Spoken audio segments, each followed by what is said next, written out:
From Fridays at Greenwood High to Saturdays at Southern Miss, Sundays with a few teams, and back now to Friday nights with Greenville. Coach Sherrod Gideon has been around football his entire life, now heading into his second season at the helm of a Hornets program that hasn't had a winning season since 2002 is no easy task, but it's one in which Gideon takes much pride.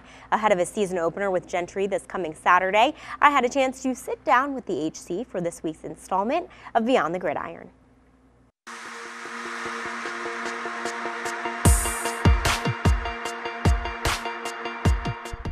Welcome everyone to another edition of Beyond the Gridiron. Today I am joined by Sherrod Gideon, head football coach at Greenville High. Thanks for joining us. No problem. Thanks for having me. First year officially, as you tell me, but really your second year as head coach. What are you excited about? Football is right around the corner. Yeah, I think this as excited as I've been coaching probably the last 5-6 years. I think I put the discipline into the program, and the program going to kind of take on what I want to look like. So this will be the first year really that is taking what I've put into the program, and it should show some this year. What have you learned most about yourself in this role, taking on a head coaching job and kind of entering year two? What has been the most surprising or most interesting thing you've learned about yourself? Probably just how much that I really have to put into being a 6A coach, especially head coach, and also serving as the offensive coordinator. So it's, a lot of work, and I think I've did a really good job of just spreading my time around to do all the things that it takes to be a 6A football head coach. Now, a lot of people might not realize if they met you just in the supermarket that you're a head football coach, right? Because you're kind of quiet. Yeah. But I know you've told me that when you hit the field, something kind of comes over you.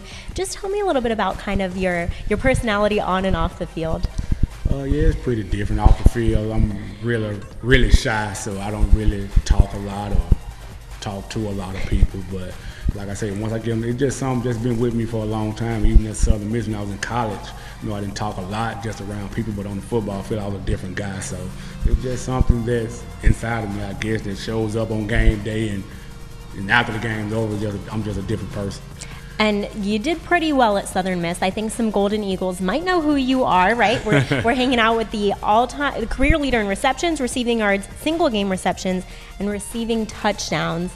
One of those stats might be updated by Corey Robertson, I think, who's a protege of yours too. But tell me a little bit about your time at Southern Miss, and then, of course, getting drafted in the 6th round. What was that all like as your playing career? It was great.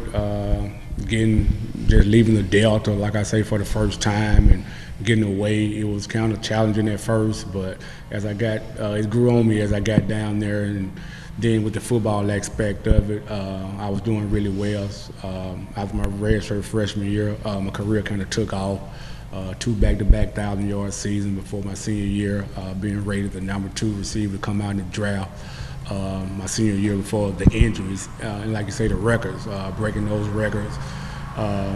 Since the school started playing football, I'm the guy who holds all the receiving records. So, like I say, some of those individual records have been broken, but the season records I still hold. So that's a great thing, especially a kid coming from the Delta and having a chance to come back to the Delta and instill some of that stuff into some of these kids around here. And then, of course, you got the chance to play in the NFL. You were drafted in the 6th round by the Saints. You got some time with the Rams, the Texans, Canada.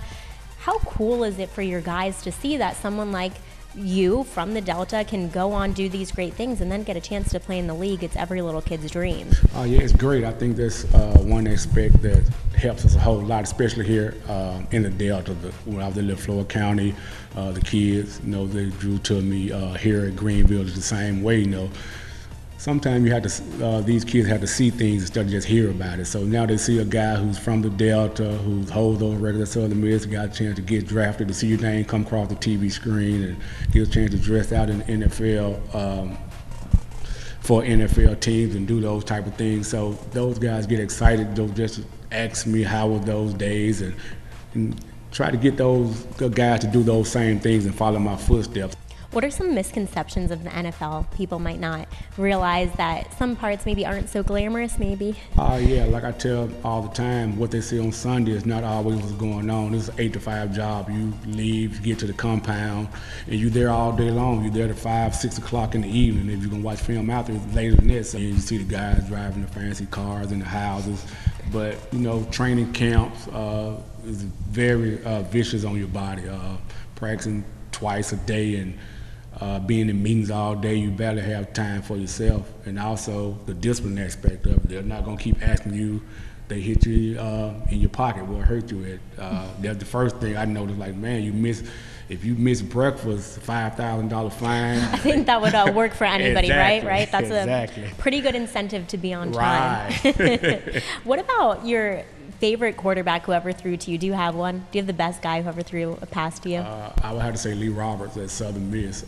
My sophomore and junior year, the guy just was incredible. He was an accurate passer. So we did a lot of things some of the coaches couldn't understand. Sometimes the ball didn't supposed to come to me, and he threw it to me anyway, and we made some great plays. So he was about the best.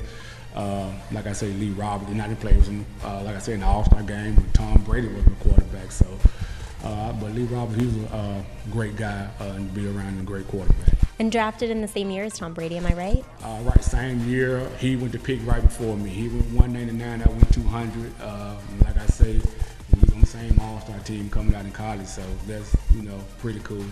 Just a little cool. Right. Okay, Coach, we talked about your team, we talked about your playing time. I want to get to some fun stuff. Okay. Tacos or quesadillas?